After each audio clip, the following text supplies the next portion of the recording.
कि नाइट्रो से रिलेटेड हम लोग बात कर रहे थे, जिसमें प्रिपरेशन ऑफ नाइट्रो की बात कर लिया गया था, नॉमेनक्लेचर से रिलेटेड भी बात कर लिया गया था। अब यहाँ पर बात करना है कि नाइट्रो कंपाउंड कितने रूप में प्रेजेंट होते हैं। तो पिछले क्लास में बताया गया था कि नाइट्रो जो भी कंपाउंड होता है आपके पास, इसका दो फॉर्म होता है। एक होता है आपके पास एलिफैटिक, यानी कि नाइट्रो कंपाउंड को हम लोग एलिफैटिक के नाम से जानते हैं, जो कि बार बार आपको एक शब्द भी आपको मिलेगा नाइट्रो एल्केन। ये नाइट्रो एल्केन कहने का मतलब कि R सिंगल बॉन्ड NO2 होगा। लेकिन एक शब्द आपको और मिलेंगे जो एरोमेटिक के रूप में होंगे। तो एरोमेटिक को हम लोग कहते हैं यहाँ पे एरिन्स नाइट्रो एल्कीन, यानी कि नाइट्रो एरिन्स, नाइट्रो एरिन्स। ये नाइट्रो एरिन्स भी बोल सकते हैं, या इसका नाम आप लोग नाइट्रो बेंजीन भी बोल सकते हैं। अब ये सभी का फार्मूला होता है ब्रदर C6H5NO2, यानी कि बेंजीन स्ट्रक्चर में आपके पास NO2 जब लगा हुआ रहता है तो इसको बोला जाता है एरोमेटिक कंपाउंड। और जब भी एलिफैटिक की बात करता है तो यहाँ पर किस रूप में एग्जिस्ट करता है? R के रूप में। जबकि आपको पता होगा कि CH3NO2, C2H5NO2, C4H9NO2, ये सभी हमारे पास एलिफैटिक नाइट्रो एल्केन्स होते हैं, यानी एलिफैटिक नाइट्रो कंपाउंड होता है। और ये वाला जो हमारे पास है एरोमेटिक के रूप में, जो कि बेंजीन स्ट्रक्चर के साथ होता है, इसको हम नाइट्रो एरिन्स बोलते हैं या तो नाइट्रो बेंजीन बोलते हैं। अब इसको समझ गए होंगे तो आपको यहाँ पर समझने में बहुत ही क्या होगा? आसानी होगा। देखिए, पहला शब्द यहाँ पे बोला है आपके पास क्या चीज कि nitro alkanes are colourless, pleasant smell and liquid state. यानी कि जहां पर ये बात बोला है बाबू नाइट्रो एल्केन का, तो आपके दिमाग में ये वाला चल रहा होगा कि R सिंगल बॉन्ड NO2, ये सभी जितने भी कंपाउंड आपके पास होते हैं नाइट्रो एल्केन के रूप में, R सिंगल बॉन्ड NO2 के रूप में, ये सभी आपका कैसा कंपाउंड बनाता है? कलरलेस बनाता है, यानी कि रंगहीन होता है, इसके पास रंग नहीं होता है। जब ये नाइट्रो कंपाउंड शुद्ध अवस्था में पाए जाते हैं तो इसके पास अपना रंग नहीं होता है। अब कहा जाता है कि प्लेजेंट स्मेल होता है इसमें हल्का सा गंध भी पाए जाते हैं, जो कि आप कहीं दूर से भी पता कर सकते हैं कि वहां पे नाइट्रो कंपाउंड या एमीन कंपाउंड उपस्थित है। नाइट्रोजन युक्त कंपाउंड होता है आपके पास NO2, जो कि एक प्रकार के कह सकते हैं कि प्लेजेंट स्मेल रखता है, ज्यादा स्मेल रखता है। अब देखिए, जितने भी आपके पास नाइट्रो एल्केन कंपाउंड होगा इस प्रकार से R single bond NO2, CH3, C2H5, C4H9, C5H9NO2, इस प्रकार से जितने भी एग्जिस्ट करता है, ये किस अवस्था में होता है? आपका लिक्विड स्टेट में, यानी कि ये आपका द्रव अवस्था में होता है। अब कहा जाता है कि एरोमेटिक नाइट्रो कंपाउंड, तो एरोमेटिक नाइट्रो कंपाउंड कहने का मतलब साफ साफ है कि जो भी कंपाउंड अगर एरोमेटिक नाइट्रो की बात करता है, आप समझ सकते हैं कि बेंजीन स्ट्रक्चर से रिलेटेड बातचीत कर रहा है, यानी कि C6H5NO2 की बात कर रहा है। तो जितने भी आपके पास एरोमेटिक कंपाउंड होंगे, वो एरोमेटिक कंपाउंड का कुछ उसका भौतिक गुण ये होता है कि ये हल्का पीला रंग का होता है, यानी कि इसके पास रंग होता है। इसके पास क्या होता है? रंग होता है। ये हल्का पीला रंग का होता है और ये किस अवस्था में पाए जाते हैं? द्रव या ठोस में पाए जा सकते हैं। और इसके पास हल्का गंध भी होता है, इसके पास हल्का गंध भी होता है। यानी कि अगर आपके पास नाइट्रोबेंजीन यहाँ पर छोड़ दिया जाए या रख दिया जाए तो यहाँ पर हल्का गंध उसका क्या हो सकता है? फैल सकता है। देखिए, अब कहा गया तीसरा पॉइंट में कि it is polar compound. Polar के बारे में बार बार कहते हैं कि ये बहुत अच्छा वर्ड है, जो कि आपको 12th में बहुत बार ये दिखाई देगा, आपको बोर्ड में भी। देखिए, जब भी पोलर शब्द की बात किया जाता है तो पोलर कहने का मतलब होता है जिसमें दो टाइप के चार्ज हो, एक पॉजिटिव चार्ज और एक नेगेटिव चार्ज। यानी कि अगर हम लोग कहें कि जितने भी संसार में कंपाउंड होते हैं वो कंपाउंड क्या होता है, पोलर होता है। यानी कि आप देखते होंगे कि कंपाउंड में एक प्लस रेडिकल होता है और एक माइनस रेडिकल, यानी एक निगेटिव रेडिकल और एक पॉजिटिव रेडिकल। जिस प्रकार से देखते हैं कि मान लिया जाए कि C4 कंपाउंड होता है और C4 कपल होता है, तो कपल में भी एक पॉजिटिव रेडिकल होता है और निगेटिव रेडिकल एक होती है, तब क्या बनता है, एक कपल का निर्माण होता है। तो पोलर यानी कि जब आपके पास पोलर बनते हैं तो पोलर में एक पॉजिटिव चार्ज अवेलेबल होता है, एक निगेटिव चार्ज, और इन लोग के बीच में जो बॉन्ड का डेरिवेशन होता है इसको हम लोग पोलर बॉन्ड कहते हैं। ये क्या कहलाता है, पोलर बॉन्ड, यानी ध्रुवीय बंधन कहलाता है। अब देखिए NO2 की अगर बात करते हैं कि R सिंगल बॉन्ड NO2, ये नाइट्रो एल्केन्स पे ही लेते हैं, तो ये नाइट्रो एल्केन्स में ये वाला होता है डेल्टा पॉजिटिव और ये वाला होता है डेल्टा नेगेटिव। नाइट्रो NO2 पर हमेशा किस प्रकार का चार्ज दिखाई देता है, माइनस चार्ज, यानी माइनस चार्ज दिखाई देने का मतलब साफ साफ है कि ये बंदा निगेटिव और इसके आगे वाला जो अल्काइल ग्रुप लगे हुए हैं ये पॉजिटिव। अब निगेटिव और पॉजिटिव के बीच में जो बॉन्ड बनता है इस बॉन्ड को हम क्या कहते हैं, पोलर बॉन्ड। यानी कि नाइट्रो कंपाउंड जो होता है वो एक प्रकार का क्या कहलाता है, पोलर कंपाउंड कहलाते हैं। अब देखते हैं आगे, देखिए नाइट्रो एल्केन्स फिर आ गया। अब ये नाइट्रो एल्केन्स जब भी आए आपके दिमाग में आना चाहिए R single bond NO2। R single bond NO2 are soluble in water, यानी पानी में ये बंदा क्या हो जाता है, घुल जाता है। अगर मान लिया जाए आपके पास यहाँ पर CH3 सिंगल बॉन्ड NO2 है या C2H5 सिंगल बॉन्ड NO2 है, या एलिफैटिक आपके पास नाइट्रो कंपाउंड दिए गए हैं, इसको हम पानी में डाल दें तो ये पानी में डिजॉल्व होगा कि नहीं होगा, हो जाएगा। क्योंकि भैया इसका नेचर होता है कि जितने भी नाइट्रो एल्केन्स होते हैं ये पोलर नेचर का होता है। अब पोलर नेचर रखने वाले जैसे ही वाटर में जाता है बंदा क्या हो जाता है, डिजॉल्व होना शुरू हो जाता है। क्योंकि H2O भी आपका कैसा नेचर का है, पोलर नेचर का है। अपना जात बिरादरी का आदमी को देखता है, कहता आजा आजा आजा, समझ गए, और अपने पास रख लेता है। यानी कि नाइट्रो एल्केन्स जो होते हैं आपका पानी में क्या होता है, सोलूबल होता है, डिजॉल्व हो जाता है। लेकिन अब ये भैया आपके पास है नाइट्रो एरिन्स। जब भी आपके पास नाइट्रो एरिन्स की बात करता है आपके दिमाग में आना चाहिए बेंजीन वाला स्ट्रक्चर और प्लस NO2। अब बताइए कि ये NO2 और बेंजीन स्ट्रक्चर के साथ जुड़ा हुआ है, तो आप लोग को पता होगा कि बेंजीन स्ट्रक्चर से रिलेटेड कोई भी कंपाउंड होता है, चाहे वो हेलोएरिन्स हो या अल्कोहल का बेंजीन फिनॉल हो, चाहे वो किसी भी प्रकार का बेंजीन से रिलेटेड कंपाउंड हो, पानी में कभी नहीं घुल सकता है। बस एक बात हमेशा याद रखना कि बेंजीन जिसके सूत्र या संरचना में आ जाए, बेंजीन स्ट्रक्चर आ जाए, बेंजीन का सूत्र आ जाए, आराम से कह सकते हैं कि वो पानी में कभी डिजॉल्व हो ही नहीं सकता है। तो पानी में डिजॉल्व इसलिए नहीं होता है नाइट्रो एरिन्स या बेंजीन, क्योंकि यह स्टैंडर्ड लेवल का लिक्विड होते हैं, तैलीय पदार्थ होता है, तेल जैसा पदार्थ होता है। नाइट्रो बेंजीन की बात करें या बेंजीन की बात करें तो अब ये बंदा को जैसे ही पानी में डालोगे तो तेल वाला पदार्थ कभी पानी में घुलता है, देखे हो जनरली पानी में घोल करके देखना, घर में जाना सरसों तेल लेना पानी में डालना, घुलता है नहीं घुलता।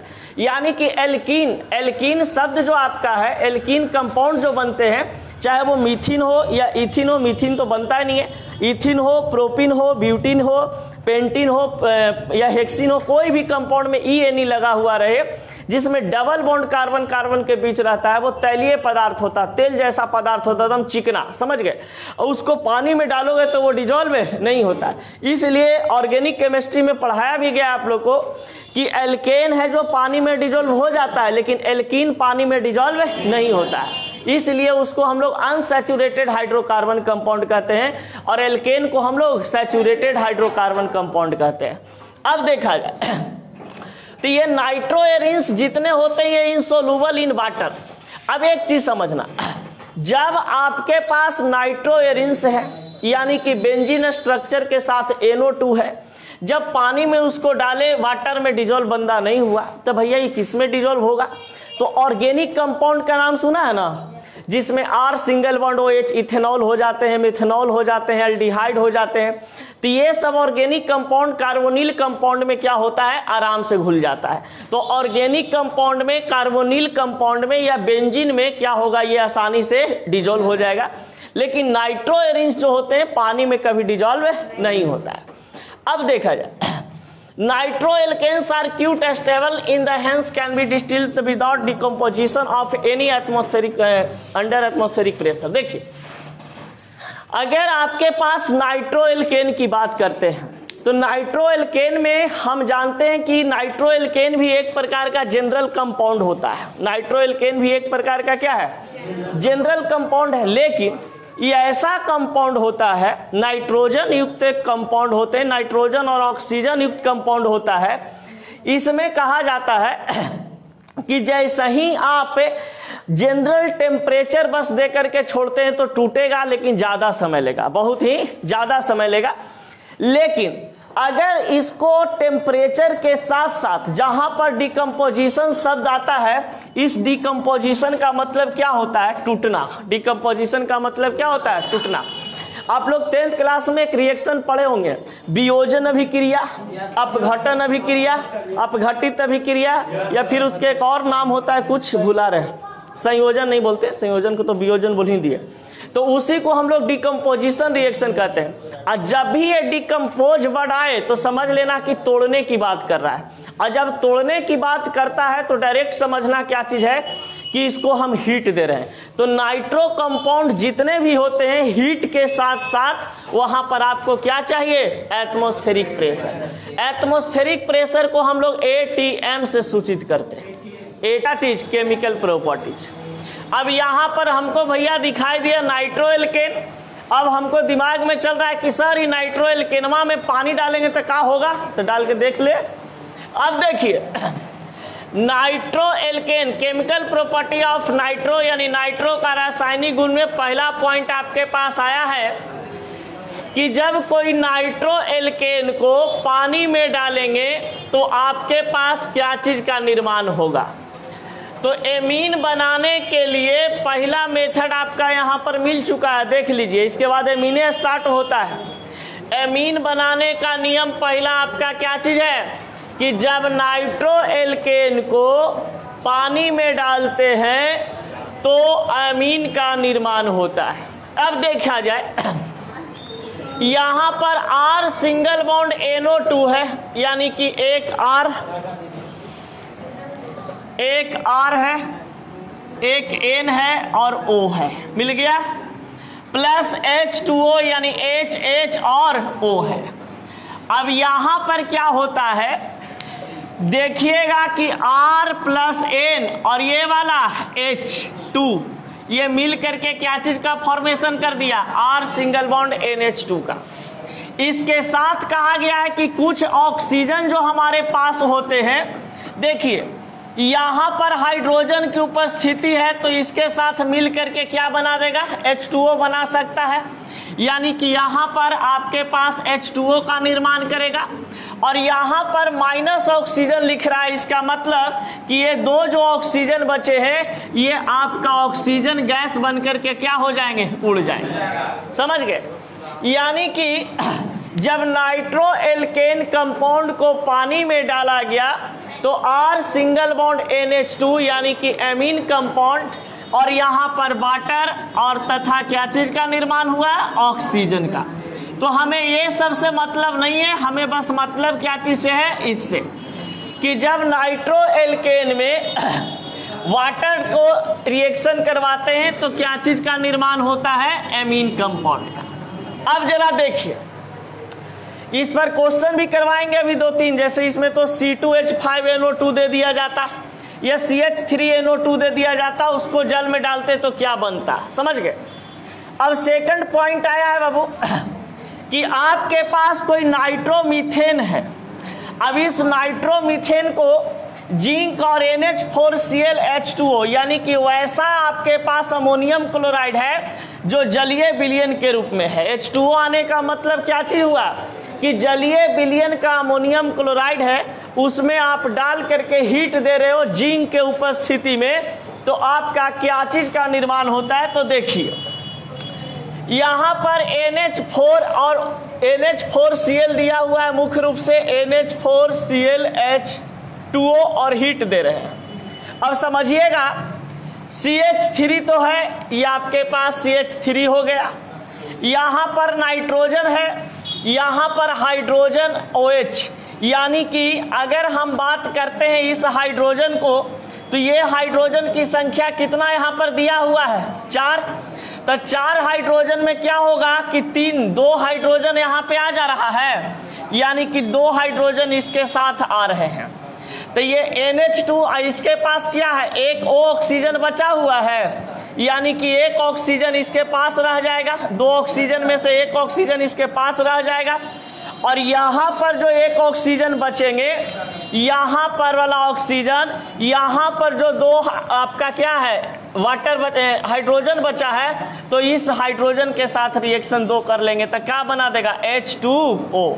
ये बना दिया H2O और ये वाला बना दिया आपके पास क्या चीज? CH3NHOH के रूप में, यानी कि मेथाइल हाइड्रोक्साइल एमीन के रूप में बनाता है। अब देखिए जब नाइट्रो एरिन्स यानी कि नाइट्रोबेंजीन को क्या चीज के साथ अभिक्रिया कराया गया? ब्रोमीन के साथ। हम समझ सकते हैं ये तुमको समझ में नहीं आया है, लेकिन टेंशन नहीं लेना, बच्चा का फेस देख के पता चल जाता है। इसको जब तक अब तोड़ के नहीं बताएंगे समझ में नहीं आने वाला। एक एग्जाम्पल इस पे खुद करवाएंगे, समझ में आ जाएगा। देखिए नाइट्रो एरिन्स को, यानी नाइट्रो एरिन्स एक प्रकार का खुद क्या है? एरोमेटिक कंपाउंड है, और इसको हम क्या चीज से रिएक्शन करवाए हैं? बोराइन से। कौन चीज से? बोराइन से, माने ब्रोमीन से। अब बताइए नाइट्रो एरिन्स, एरिन्स मतलब बेंजीन होता है ना, तब बेंजीन का स्ट्रक्चर में भैया NO2 जोड़ेंगे तो क्या बन जाएगा? नाइट्रो बेंजीन या नाइट्रो एरिन्स।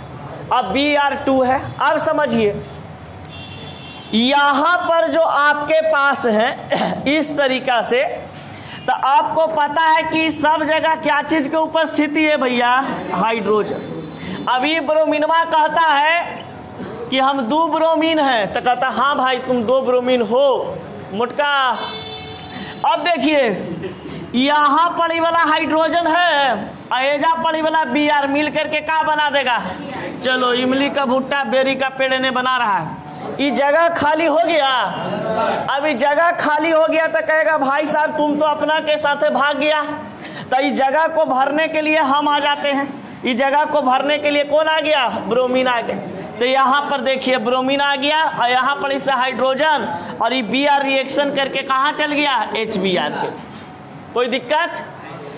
चलिए क्वेश्चन जरा इस पर देखते हैं, तभी समझ में आएगा, नहीं तो ऐसे। अब देखिए अब कहोगे थूथोलॉजी करेंगे तो कहोगे एने से नजदीक पड़ रहा था, यही चलते हट गया। एने से एने आए में इसको ज्यादा भार पड़ रहा था तो बगलवे वाला को हटा दिया। समझ गया? देखिए या तो ऑर्थो वाला हटा सकता है, या मेटा वाला हटा सकता है, या तो पारा वाला। अब कहा जाता है कि ये ब्रोमीन की जो रिएक्टिविटी है ये हाइड्रोजन से आपका ज्यादा होता है। समझ गए? सॉरी, हाइड्रोजन का रिएक्टिविटी ज्यादा होता है ब्रोमीन के अपेक्षा, क्योंकि पूरा मॉडर्न पीरियोडिक टेबल में सबसे ज्यादा रिएक्शन करने वाला एलिमेंट कौन है? हाइड्रोजन।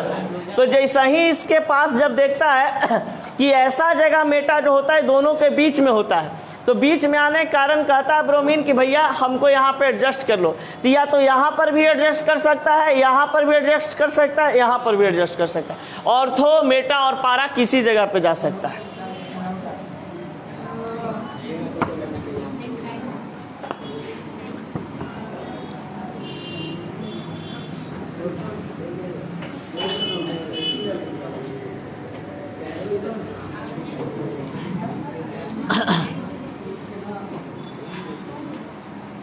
एक नाइट्रेशन प्रोसेस का नाम सुना है ना तुम लोग? देखिए यहां पर बोलता है नाइट्रेशन रिएक्शन, नाइट्रेशन रिएक्शन, यानी कि इसको हिंदी में क्या बोलते हैं? नाइट्रीकरण अभिक्रिया, नाइट्रीकरण अभिक्रिया। जरा ध्यान दो बाबू। देखिए जब भी नाइट्रीकरण की बात करें यानी नाइट्रेशन की बात करने के लिए बोले तो आराम से समझ लेना कि reaction with nitric acid, reaction with nitric acid. ये बहुत बार क्वेश्चन आपको क्वेश्चन बैंक में देखने को मिलेगा कि नाइट्रेशन रिएक्शन क्या होता है, व्हाट इज नाइट्रेशन रिएक्शन। तो नाइट्रेशन रिएक्शन में बस एक ही चीज आपके खोपड़ी में जाना चाहिए कि नाइट्रेशन रिएक्शन मतलब होता है कि रिएक्शन विथ नाइट्रिक एसिड। अब नाइट्रिक एसिड का सूत्र क्या होता है, HNO3। और जब ये HNO3 टूटता है तो ये टूटता है भैया OH और NO2 के रूप में, OH और NO2 के रूप में। अब देखिए जब आपके पास मान लिया जाए कि यहाँ पर कोई नाइट्रोबेंजीन दिया हुआ कंपाउंड है और यहाँ पर किसके साथ अभिक्रिया कराया गया, नाइट्रिक एसिड के साथ। तो अब कहता है कभी कभी ऐसा ही कि आपके पास नाइट्रोबेंजीन है, उसको किसके साथ अभिक्रिया करवाया गया, नाइट्रिक एसिड के साथ।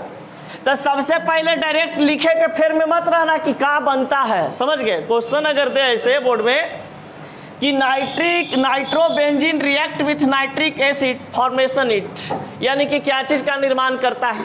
तो देखो बहुत आसान तरीका, नाइट्रोबेंजीन को सबसे पहले बना लो, बेंजीन, इसमें क्या लगल है NO2 बना दिए।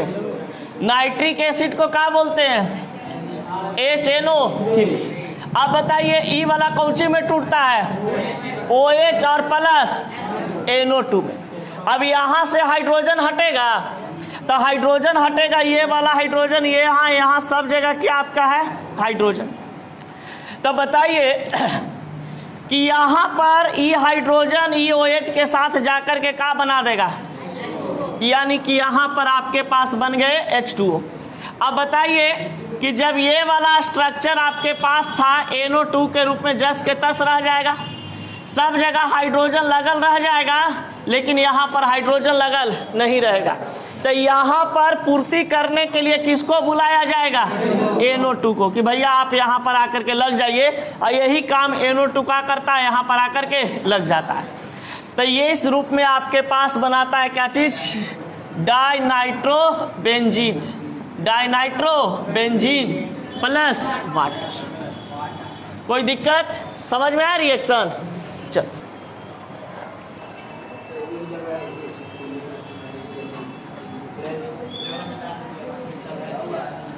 सल्फोनेशन रिएक्शन यानी कि सल्फोनीकरण अभिक्रिया, सल्फोनीकरण अभिक्रिया रिएक्शन विद किसके साथ, सल्फ्यूरिक एसिड, सल्फ्यूरिक एसिड, जो कि क्या यहाँ पे हो जाएगा H2SO4, ये टूटेगा OH और SO3, HSO3।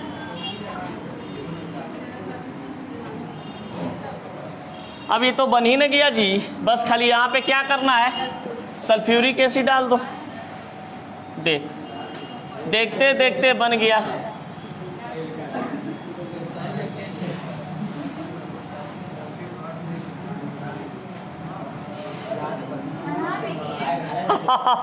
बन गया।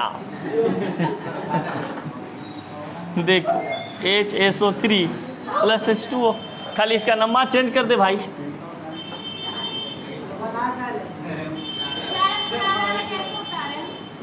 पुराना वाला नहीं लिखे थे, हे देवता। कोई बात नहीं है, समझ गए थे ना, नहीं समझे थे। बताओ प्रियंका, तुम इतना पीछे कैसे लिखती है। ल न भाई,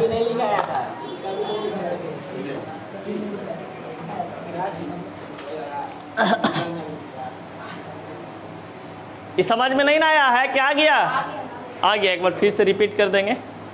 करण अभिक्रिया क्या होता है एक्चुअली में, जहां पे सल्फोनेशन की बात करें, सल्फोनेशन कहने का मतलब इसको कंपेयर करना है किसके साथ, सल्फ्यूरिक एसिड के साथ। अब सल्फ्यूरिक एसिड बोले तो H2SO4 टूटता है हमेशा OH प्लस HSO3 के रूप में। कोई नाइट्रोबेंजीन आपके पास है, उसको हम सल्फ्यूरिक एसिड के साथ रिएक्शन करवाएंगे तो इस घटना को यानी इस प्रोसेस को हम कौन सा प्रोसेस नाम देते हैं? सल्फोनीकरण अभिक्रिया। अब सल्फोनीकरण अभिक्रिया में नाइट्रोबेंजीन सल्फ्यूरिक एसिड ये वाला OH H के साथ जाकर के H2O बना देता है और यहाँ पर H हटता है तो इसके जगह पर HSO3 चला जाता है। ये बना दिया आपका सल्फोनिक नाइट्रोएरिन्स। कोई दिक्कत? Matter finish. चलो आज भर इतना ही, मुकालात करते हैं नेक्स्ट क्लास।